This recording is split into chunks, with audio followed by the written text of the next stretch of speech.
Okay, so what you can see right now on this projector is a view of the sky above Cork as we speak. This program is designed not to show any clouds, and so through simulations we can see a lot more of what happens in our sky. Over there is a date and time that shows you what time is currently being simulated, and around the edges is northwest, east and south as well, to kind of guide yourself directionally to the star show. Now at the moment you'll see the first stars begin to appear at around 5 or 6 p.m. These first stars to appear in the night will be the brightest stars in our sky. However, as the night gets darker and darker, eventually more and more stars begin to appear as well. However, unfortunately, there is currently a lot we can't see because of something we call light pollution. So light pollution is caused by artificial lights in built-up areas like towns and cities. So things like your house lights, your street lights and your car lights. And what these lights will do is kind of tune your eyes to lower intensities of light. So similar enough to the effect of your eyes adjusting to a dark room. Eventually your eyes get used to these everyday lights, and stars that are further away or just less bright in general begin to kind of blend into our sky. However, what I can thankfully do on the software is I can turn down light pollution and give you a much better idea of how much can be visible to us if you're in the right place. This kind of view is what you'll find in a place that we call a dark sky reserve, a place known to have very low light pollution and conserved to stay that way.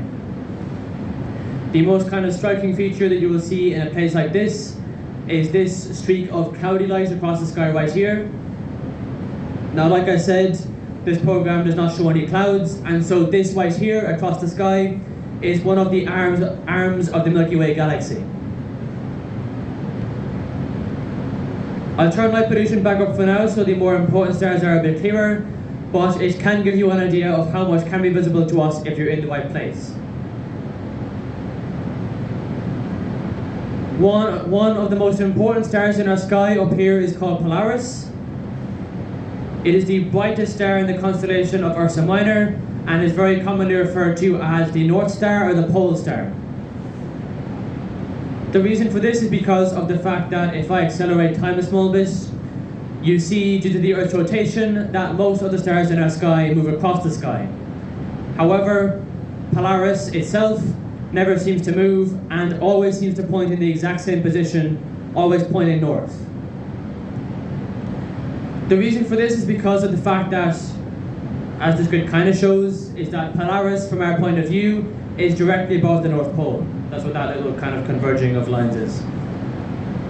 Because of this, no matter where you are on the globe, Polaris will always point north. And as well as this, because the Earth spins to its two poles, this means that what actually happens in our sky is, from our point of view, all the stars seem to revolve around Polaris. This of course makes Polaris quite an important star, and so it can be useful to be able to find it. There are two main ways to find Polaris, both using constellations. The first way is to its own constellation of Ursa Minor, in which, like I said, Polaris is the brightest star. However, the rest of Ursa Minor can be very, very hard to see, especially in areas of high light pollution. And so a much, much easier way to find Polaris is to its neighbouring constellation called Ursa Major. The very back here of Ursa Major, up to this little square here, is commonly referred to as the Big Dipper and is by far one of the brightest shapes in our sky.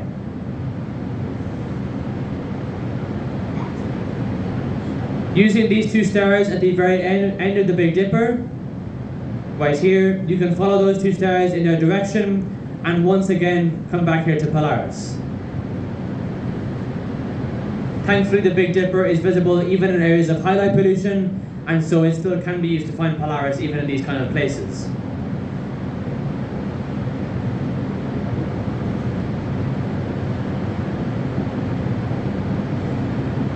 Here are all the constellations in our sky. These constellations are shapes made of very, very bright stars in our sky, and as you can see, are usually related to people from the past or animals or things like that. Because of this, these shapes are very, very easy to find, and what then happens is that these constellations are used to navigate the nighttime sky and can be used to find some pretty interesting things. One very big and important example is over here in the constellation of Andromeda.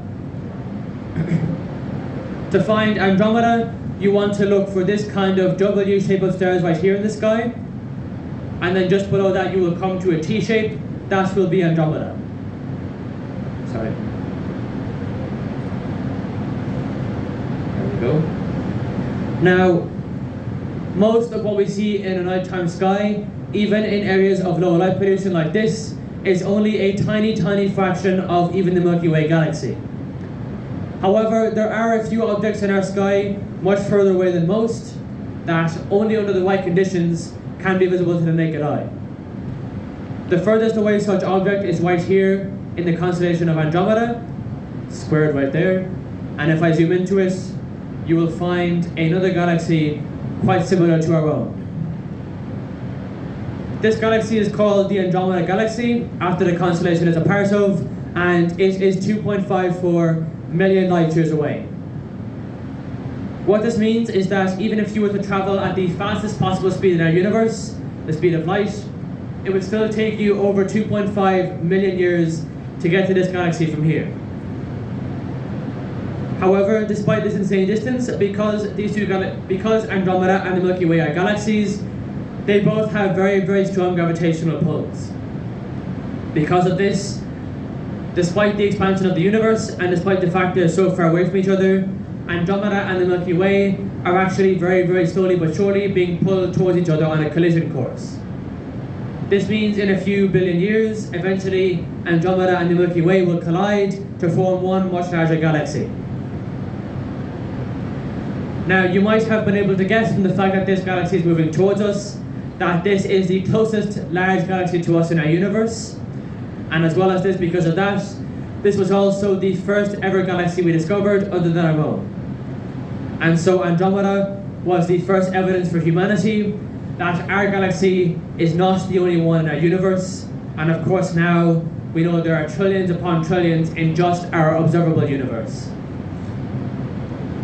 Now, unfortunately, Andromeda is only really visible in areas of low light pollution, In areas of high light pollution, Andromeda is pretty much impossible to see because it is just too far away. Thankfully, even in areas like this of high light pollution, like the city, things like the brightest stars in our sky are still very easy to find using these constellations, as well as what we call star clusters. The main kind of star cluster in our sky right now over here is a star cluster in the constellation of Taurus, and it is a star cluster called Pleiades. You can see here there are 7 of these stars that are particularly bright from Earth. These 7 stars are the ones that you will see in your sky at night time. However, there are still thousands of stars in the system, as well as nebulae clouds as well. To find it right now, you want to look for Jupiter, a planet in our solar system, and a very, very bright speck in our sky right now. And just to the left of that, you will find this star system called Pleiades.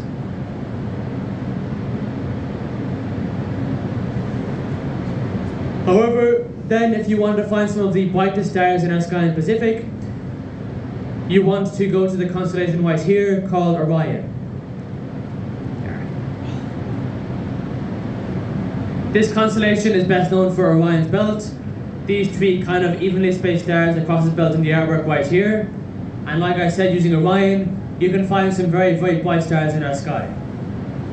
First of all, if I label some of the very, very bright stars, you can see there are quite a few of them in close proximity to Orion. However, as well as this, you can also use Orion itself to find 3 of these stars directly.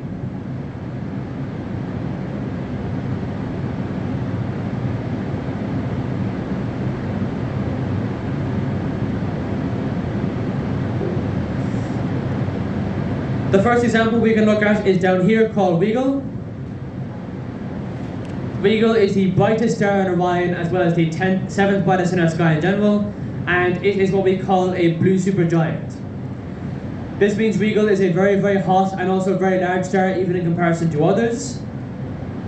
For example, the temperature on our Sun is at around 6,000 degrees Celsius, while the temperature on Rigel can go above 11,000 degrees Celsius, almost twice that of our Sun. I also mentioned Beagle is a very, very large star. However, it comes nowhere close to the size of the star on Orion's right shoulder, called Betelgeuse. Betelgeuse is the second brightest star on Orion, as well as the 10th brightest in our sky in general, and is what we call a red supergiant. Red supergiants are the largest type of star we found in our universe. For example, Betelgeuse, inside Betelgeuse alone, you can fit roughly 400 million times our Sun. The reason why red supergiants are so big is because of the fact that the red supergiant is the end of a big star's life, and as the big star comes to its end, its outer layers begin to expand very fast, eventually exploding in what we call a supernova, a very, very large explosion of stellar mass. This means, of course, there is a chance that you get to see Betelgeuse explode in your lifetimes.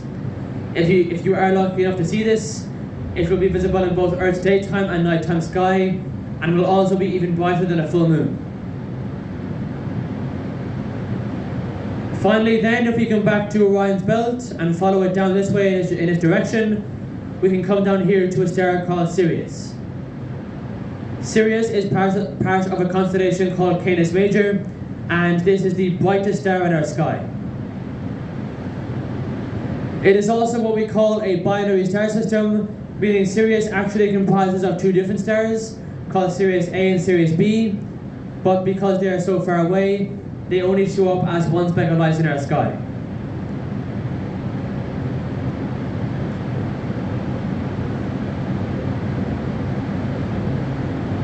Now, those are a few of the brightest stars in our sky. However, you will also in our sky see a few things even brighter than those. These very, very bright specks are the objects following this line right here, and if I label them, you might recognize a couple of them as the planets of our solar system. The brightest planet in our sky right now is Jupiter. Jupiter is the biggest planet in our solar system, and unlike Earth, because of this, has a total of 95 moons. 94, I think, sorry. The reason why Jupiter has so many is because its very, very large size causes its gravitational pull to be very strong. For kind of reference, here is Jupiter's Great Red Spot, a very, very large and strong storm on Jupiter's surface that has been going on for hundreds of years now. And inside this one red spot alone, you can fit 2 whole Earths. So that gives you an idea of how large Jupiter itself is and why its gravity is so strong.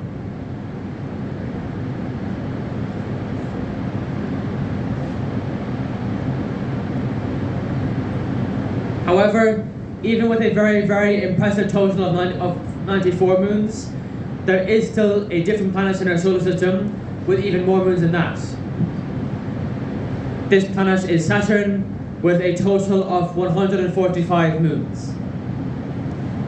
Again, it has so many because of its very, very large size, Saturn being the second biggest planet in our solar system. However, Saturn also orbits further away than Jupiter from the Sun, and because of this, as asteroids and space debris comes into our solar system, it crosses Saturn's orbit first, and so is more likely to come into contact with Saturn.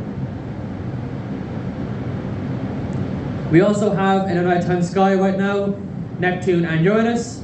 However, these 2 planets are the furthest away from us in our solar system, and because of this are very, very hard to see, or even sometimes impossible to see in our sky.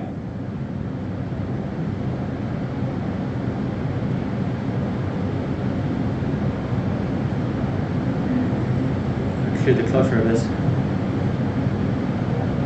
For kind of reference of that, Uranus is only really visible in areas of very, very low light pollution, as you can see right here.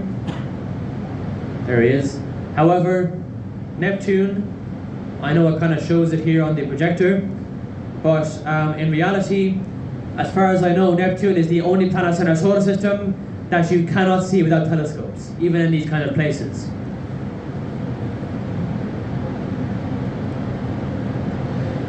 There are as well, of course, Mercury, Mars, and Venus. However, these three planets are currently currently in the daytime sky, and so because of this, they are only really visible, or they aren't visible exactly. That's the whole point,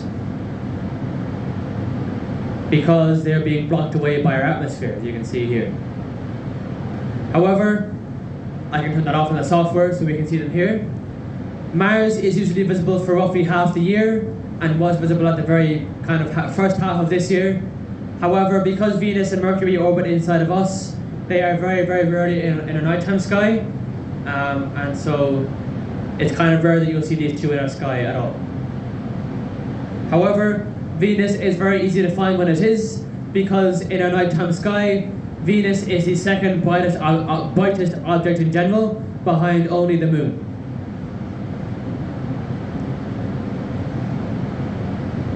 We also have over here Pluto.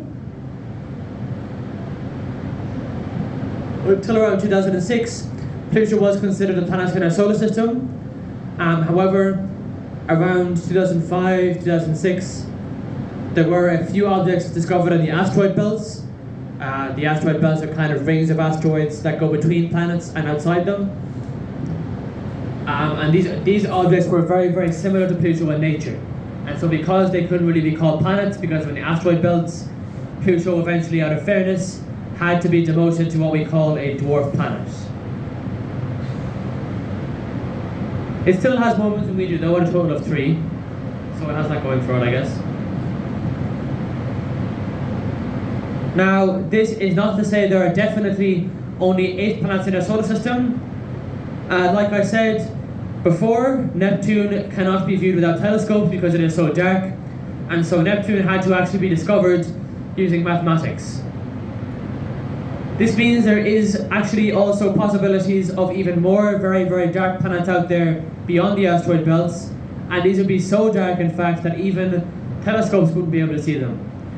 And so because of some very, very odd movements in the asteroid belts, there is actually currently theories to another planet in our solar system, but again, because it is so dark, this currently is theoretical until proven. Now, to finish off our star show for today, you might wonder how in the nighttime sky can you tell what is a star and what is a planet. You can tell this from the fact that stars twinkle and planets don't. So if you look at a star in our sky, it will kind of flicker in and out of your vision, whereas a planet, as you can see from the examples of Venus and Jupiter, will be a much more bright and solid speck in our sky. This is because of the fact that any star in our sky is a lot further away from us than any planet in our solar system. The closest star to us other than our sun, of course, is called Proxima Centauri, and is roughly 4 light years away. In contrast, the farthest planet away from us in our solar system is Neptune, that we know of so far, and Neptune is not even 1,000th of a light year away. What this means is that the closest star to us other than our own sun is over 8,000 times farther away from us than any planet in our solar system, and because of this, the light that bounces off these planets is a lot harder for our eyes to discern than the light that comes from stars.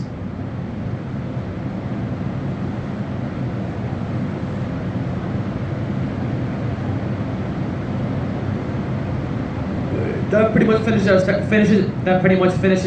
our star show for today. If you want to make your way back outside the same way you came in, again, be somewhat careful of the steps. And once everyone is outside, I will start them with the next section of the tour. If you have any questions as well, you can ask them once everyone is outside.